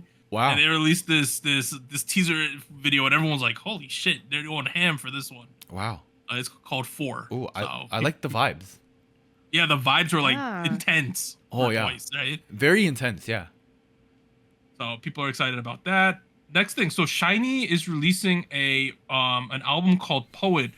And Poet is the same name as Jonghyun's album, and the title is composed and written by him. Yes. Yeah. So he worked on this while he was still around, and they're going to be releasing it, and people are very excited about this. Yes. Yeah. This is gonna be really exciting. I think some comments that I saw as to like why releasing it now. Well, it turns out that this year will be the 10th anniversary of Jonghyun's solo debut. So I think it's a bit of a homage to that, because of the name of the album and the name of this new title track. So yeah, good stuff. Okay. Next we got YG Entertainment announces Winner's gonna have a comeback concert in July as 3 members, Mino absent. So you remember like 3 months ago when Mino was about to end his military, someone got angry at him, started leaking his entire life. I do remember that. Yeah. We're still suffering the consequences of that right here. Dang. They like leaked his bad military behavior, then they leaked who he was dating, and then they leaked other things too about him. I mean, he is under investigation, so taking part would be logistically a pain in the butt. Yeah. So he's under investigation for he was a military, but he had like an office job, so he was supposed to show up on certain days, and apparently he was just not showing up on showing up on certain days. It's a Monday to Friday, 9 to 5. That's what you're doing. Yeah. So. All right. Next thing we got. IOI was reported to release a 10th number one. It's been 10 years. 10th anniversary single next year. Wow. But then they came out and a member of IOI told a reporter that the reunion's not been decided yet. However, the members do intend to at least hold a fan meeting to commemorate the 10th debut anniversary. 10 years, guys. Okay. Wow. Wait, this would be next year, right? In next year. Yeah. Okay. 2026. Do it. Make it happen. Honestly, if they released the song and it was good, it would go very viral, I would assume. Yeah. Do it. That one's there. Next one. So Everglow to part ways with Yehua Entertainment following contract expiration in June. It's about time. So if you also heard, there was a bit of a controversy where Wang Yirun had an interview with someone and she said like, I've been paid no money being in Everglow, right? Oh no. And then Ever? the CEO of Yehua shit talked her in an interview after. No. Yeah. It was not a good look. But that happened. Right. I mean, it's Yeah. the vibes in the air are bad. Just let them go and have them re-debut somewhere else, please. Next thing, Yeah. Oh My Girls, Yua and Arden decided not to renew their contract with WM. They will continue to participate in group activities. All other members have renewed. So it's probably one of those situations where they're going to do solo stuff elsewhere. But they're going to come back for the Oh My Girl stuff. Next one, Blackpink, the tour is going to be called the Deadline World Tour. People are like, what does that mean? Deadline? Also, people are wondering, are they going to sing the recent solo stuff? But they might not because they're all in different companies, right? So Yeah. how would that work? Is this So people their contractual deadline world tour? That's what people were wondering. Oh. Next, we got some tours. I'm not going to list the dates, but NCT Dream announced the tour, mostly in Asia. We have P1 Harmony tour in Asia and the United States. And also, is there Canada? There is Canada, North America. It's called North America. Next one, we have Wonho, Latin America. This man just fits Latin America vibe to me, right? Yeah. Wonho. Yeah. He's gonna be shaking his ass in the South America. It makes complete sense. Okay. Next thing, so RIIZE set to make history as the first K-pop group to perform at the Austin City Limits Music Festival. Wow. So if you're in Are you really Austin, the first? apparently, and then lastly, we have KCON LA news. aespa and NCT 127 were added, which is a big departure because normally these big groups that can tour by themselves started to not go to KCON, but now they're rejoining. So here's the lineup. Cool. Apparently Ki Hwasa, Roy Kim, 17. This is the unit of Hoshi God. Uji. Hoshin Uzi, yeah. Hoshi Uzi, 17, Monster X, NCT 127, Yugi, JO1, aespa, P1 Harmony, Gravity, Eyoungji, IVE, NMIX, Kiss of Life, Nowadays, Zero Base One, RIIZE, Meow, IZNA, Che Hyo-jung of Street Fighter, and Issue. This is a pretty banging lineup. Yeah. But then it was announced that Kiss of Life is not going to be going. I wonder why. Hey. Yeah. So, Well. yeah, right? It's unfortunate. Hey, I mean, a banging lineup without Kiss of Life is still a banging lineup. So, I mean, like, if you could go, I would go. You know what I mean? Like, And now we have the daily Yeah. lineups, guys. Let's talk about this for like a couple minutes. So, if you watched KCON, which was on US TV last year, it's kind of a shame that all the groups only perform like one song now. Because They do, when and I it's very when I quick. went to KCON pre-COVID, everyone performed like 5 songs, 3, 4, 5 songs, and there was like less groups. It was like 5 groups. Everyone performs 3 songs each, and it was fun. But the way they're currently doing it, it feels more like a music show where you do like 1 song. That's about it. That's not. That's less hype. But day 1, which will be August 1st, Friday, Issue, IVE, Youngji, NCT 127, Nowadays, P1 Harmony, Zero Base 1. Day 2, aespa, Choi Hyo. How do I pronounce her name, Anita? You know this. 최호중. Hojeong. 최호중. Hyojong. We have IZ*ONE, JO1, Monster X, NMIX, Roy Kim, Yugi. Sunday, Gravity, Hwasa, 17 Unit, Key, Meow, and RIIZE. If you were going to one day, which day would you go? I feel like day 2 is where it's at. Oh, day 1. He one's pretty good too. Yeah. I wouldn't go to day 3. I don't think day 3. Like I was the biggest X RIIZE thing, right? RIIZE on day 3. Day 2, you get NMIX, aespa, Monster X, IZNA. That's pretty banging, Ooh, right? Yeah. JO1. I know JO1. But day 1, IVE, Youngji collab probably, NCT 127, Zero Base 1. That's also Base pretty 1. big too. I'm gonna be. Pretty good lineup every day, I think. I'm gonna be very upfront and honest. I don't know who Issue is. I had to look it up. They are the group. They're one of the groups that have been produced out of Produce 101 Japan, The Girls. Oh. Yeah. They debuted in 2024 April. I don't think they won. It's just one of the offshoot groups that came out of that. Oh, really? Yeah, Oh. this is kind of interesting.